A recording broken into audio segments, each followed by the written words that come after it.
Hey guys, it's Suzy, and in tonight's video, I'm taking a little diversion from Canvas. I'll be back. Don't worry, I'm making a bunch of videos. But I had some people ask me how I make my videos, and I think this could be really helpful for any kind of instructional purposes. So it doesn't matter if you're on YouTube or with real kiddos. I'm going to teach you how to use a built-in toolbar in PowerPoint to create fabulous videos. Stay tuned.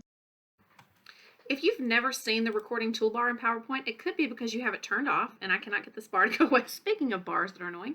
But anyway, if you don't have the word recording in PowerPoint, you can pause right now and go check, open it up. This is going to be in the full version of PowerPoint, not online. Now, how do you know the difference? Well, if I saw an address bar up here, I would know I was in the online version of PowerPoint. Can't talk tonight. La, la, la, la. Anyway, but the recording toolbar is in the full version of PowerPoint, and you have to turn it on the first time you use it. So the way you do that is you right-click anywhere on, this is called the ribbon, and just anywhere you can find a spot, right-click, probably in between icons, and then click Customize the Ribbon. When you do that, over to the right, you may not know that you can turn on a drawing toolbar. I use that a lot. You can turn on the recording toolbar, and you can also turn on the developer toolbar if you're fancy like that. You like to do macros and other auto things. I have used it for certain things, making forms or whatever. So I'm not going to turn that one on tonight, but recording and draw, absolutely. You just put a check mark in the box. Mine are already checked, and then you click OK. If that's not available to you, then you might not be on like a, I don't know the capabilities of a Mac or something. I'm on a Windows 10 laptop. So it's on Windows 10. It's in a newer update of PowerPoint, and it's in full PowerPoint, not just the online version. So that's how you get the toolbar. Let's talk about how you use it now. Isn't it so funny that I'm using the PowerPoint recording toolbar to teach you how to use it? I call that cannibalism. But anyway, so once you have the recording toolbar, let's just take a tour. I'm not going to actually hit every button left to right, but I'll hit some of my favorite ones. So the first one is Record Slideshow, and when you push that, it basically lets you do a voiceover, draw on slides, and capture picture-in-picture. So that's what I do for these beginning slides when I have my face right there and I'm in my tacky bedroom that desperately needs to be cleaned. I'm using the Record Slideshow button. If you tap this one, it will record from the current slide, or you can drop down and get some other options. So I'm going to click right there. And there's my face again, so you can see what it does. It's the part, like I said, that does picture-in-picture. I'm not going to record on top of recording, but if I did, I would do that. There's a stop or a replay button. This is really cool. Let me show you how to add notes, and then I'll come back to this, okay? PowerPoint has a couple ways to add notes, but at the very bottom of every slide, which I've sort of cut off here, but you can see the top of the N, the word notes will give you a little notes bar that you can type in. So I think of this as a teleprompter. You can type yourself some little, teleprompting notes. I am typing notes. I can read them if I forget what to say, which often happens to me, but I just go with it anyway. Hopefully you like the casual style of these videos. So now when I push Record Slideshow, if I were to tap the notes button, I can see that, or if you're like me and approaching a certain age where one might need glasses, you can make that a little bit bigger. But you can change the size of that, and then when you're recording, you have a teleprompter. If I had written more, it would let me scroll up and down within that. So I would record, stop, replay, whatever it is I need to do. Again, that's to make my font bigger or smaller. Right here is a special button that you may only want to use under caution because it clears existing recordings. When I click that, I can either clear the current slide or all slides. What a sad day that would be if you accidentally cleared everything you just made by accident. So when it says clear recording, it really does mean that. And I can't remember if it asks you if you really want to or not, but I'm not going to touch it. I don't even want to try that. But if you need to clear, that's how you can do it. Some other options here for selecting your camera and your microphone, as well as at the bottom, you can do things like draw on a slide. So I have a pen. I'm blessed in that way. I'm using the Dell Active Pen if that, I've had some people ask. But anyway, I'm using a pen, and I can, say I'm actually doing something academic. I'm teaching grammar or something. I'm teaching math. I can write notes on the slide. In the preview, you will see that writing as if it's already there, but when you actually save it, it'll appear live in the video at the time you want it to show. So it's in real time. So I can use that. I can erase. I can change the thickness of my pen. I can change, just do different things. I also can decide if I don't want to look at my face the whole time, I can keep the camera on so it's captured, but I don't have to be distracted by looking at it. Sometimes we feel the urge to look at our own faces instead of the camera. And so I can turn off the preview of my face, but it's still being captured. If I truly don't want my face there at all, I can turn the camera off. I can also mute my microphone. I've never had a reason to do that, but if you do, do that. So I have never started recording because I'm recording on top of a recording, but you would record, you'd be able to stop. And then again, this is clear, but when you're finally done recording, you would just push this little tiny X. I wish it would say save and close. It doesn't, but you would close it. Now, if I had more slides and I wanted to keep toggling through all of them, I could go to the next slide and keep on recording without, without stopping. So I can keep on going until I run out of slides. Okay, I would be able to do that. So I'm just going to X out. I'm going to save what I've done so far, which is just this drawing. And it's there. And again, it would, if I had chosen to record, it would appear live during the recording. I haven't, so I'm just going to delete that. Okay. We're going to get to the next section in just a minute, but that's how you do that's how you record a slideshow. What other things can you do in recording? Well, this is a new button. Let's touch it together, shall we? Typically, you've had to go to Stream, and I might make you guys a Stream how-to as well. But typically, you've had to go to Stream to insert questions. There's a new feature. If you guys are familiar with, I think it's Ed Puzzle that does this, where you have a YouTube video and you would chop it at certain points and insert a comprehension question. Well, guess what? This is so exciting. I'm clapping and smiling at you, and I forget you can't even see me. But anyway, when you tap forms, you can actually add questions that pop up during your video. So that's something you might want to play with. I don't want to try it here because honestly, I've never done it this way. You play with it. Leave me a comment. Tell me how it goes for you. So left to right, you can do a voiceover annotation type recording on a slide that's already created. You can do forms. You can do a screenshot. I never use that button. Here's a bonus tip. If you will push Windows Shift S, you will bring up a for real snipping tool that will allow you to capture things. And then when you tap on them, any day now. I think when I'm using my camera, it does not like the snipping tool. This happened to me in another video. But Windows Shift S is how I like to do a screenshot. I want to show you too how to do a screen recording, but I can't do that because we're in one right now. So let me figure that out and I'll come right back to you. Now this is going to work. There are times you want to share with people something that's on your screen. Maybe we've talked about Canvas a lot on this channel, so maybe your parents just don't understand what to do when you say go to modules. And so you want to do like a little screencast and show them, hey, this is what's on my screen and I want to show it to you as well. And so that's what you're going to use this fourth button for, which is screen recording. Now I just told you, let me figure out how to show you this because I'm in the middle of a screen recording to show you screen recording. So what I'm going to do is kind of talk you through it, but I will show you this toolbar that pops down. So when you first push the screen recording button, it will minimize PowerPoint and it'll take you out somewhere else. It assumes you don't want to record yourself in PowerPoint. You're wanting to capture something in Canvas or in Teams or on your desktop, whatever it is you're trying to demonstrate for people. So it'll pull you out of PowerPoint into that place. And you will see, I don't know if you can see them in this recording, but you will see red dotted lines, the running ants is what some people call them, all around the edge of your screen.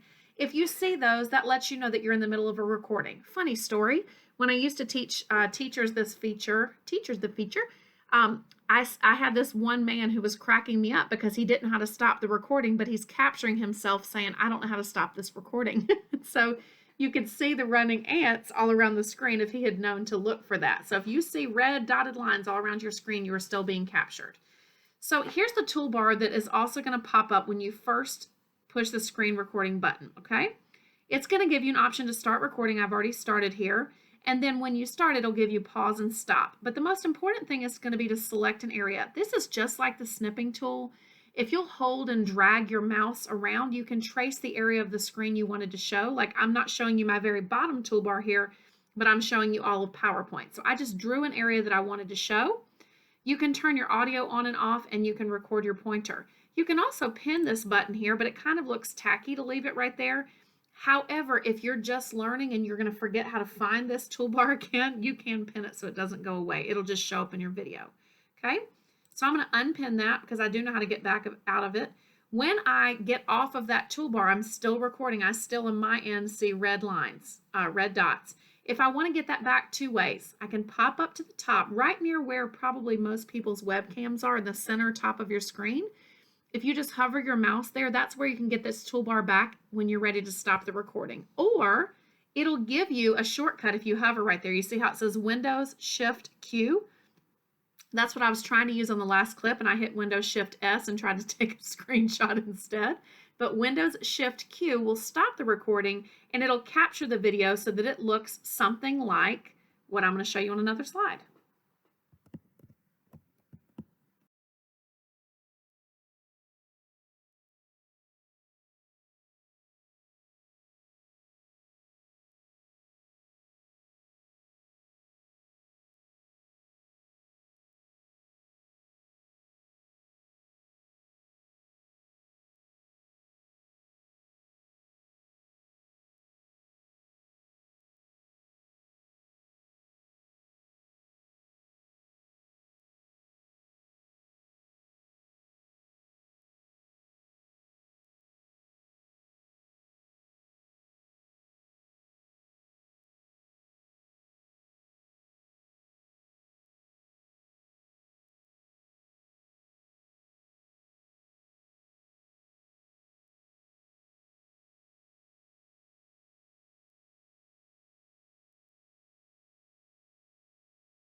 Two things I wanted to show you. First of all, I forgot to say that you'll get a 3-second countdown on whether you are recording a slideshow. I think I accidentally docked this again.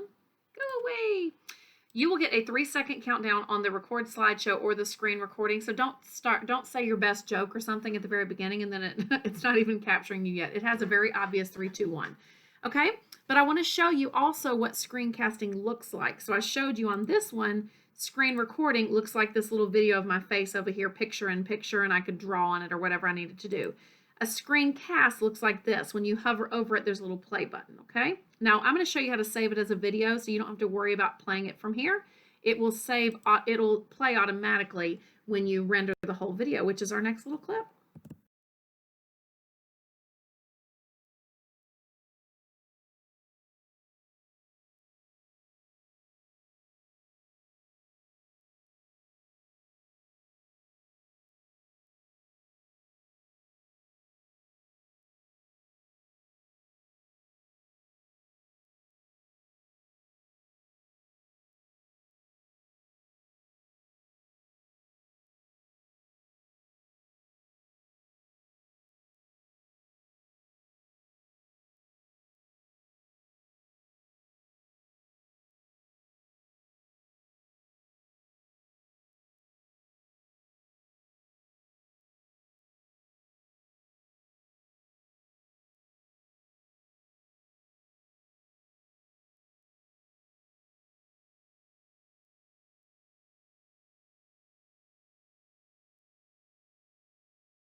Okay, so what do you do with your video once it's finished? You've got some slides here. This part's a video that has my face on it. Then I went through several screencasts here, 4 of them to be exact. So what do you do with the video when you're done? Well, several things you can do, and one of mine is not showing here. You know, anytime I want to demo something, it's just one of those lovely times. But mine is showing me 2 ways to save. This one I hardly ever use. I'm going to tell you the 2 I do use. One of them is export to video. That is the one I use most often, because a lot of videos I make are for personal use. They're for this YouTube channel. They're not necessarily for a school district or anything. If you were in a school district, you might have a button right here that I can't show you, but it's called Stream. And that video or that button would take this video, save it. So it would take all the pieces of PowerPoint, make it not a PowerPoint anymore, although you still have this original file if you don't delete it. But it would make it a fully rendered MP4 that you could host on your school's. Stream is basically like a district-wide or school-wide YouTube. It's protected to just people usually in that organization. It's your own little video hub, okay? I'm obviously wanting to save to YouTube or share to YouTube. You might be wanting to share to Teams or to Canvas or wherever else, and you need this video somewhere that's not, you know, just for your district people to see. So what you can do in that case is you can click Export to Video. When you do, it will ask you where to save it. I always save to my OneDrive, because then from my OneDrive, I can get a save link that'll allow me to send it out to people either with editing rights, viewing rights, or whatever. So when I export to video, I save to my OneDrive so I have it, you know, a second copy of it, and then I'm able to upload to YouTube. You would be able to share it out as a link or upload it to your platform of choice. What's cool about sharing it as a link, which I obviously can't do on YouTube, it has to be on YouTube. But as an instructional video, when you share that link, you don't have to worry about taking up any space on your website or your learning management system. So if you're ever getting lectures about using too much space or there are upload limits, a link takes 0 space or almost 0. And so when you get that link by saving this in OneDrive, you're able to share it without much work. Now you see this share button up here. This would share the actual PowerPoint file. I don't think it looks as classy. People have to navigate through each slide and click.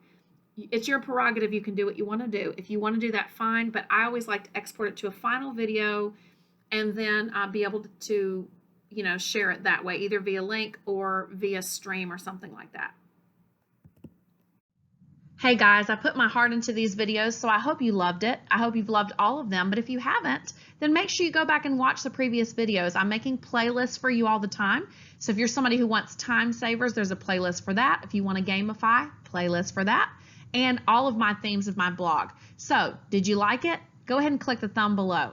If you really liked it, I'd love if you shared it on your favorite social media channel. I'm at Suzy Lolley on Twitter. And then finally, my very favorite is if you subscribe. Subscribe to YouTube and subscribe on the blog. Take care.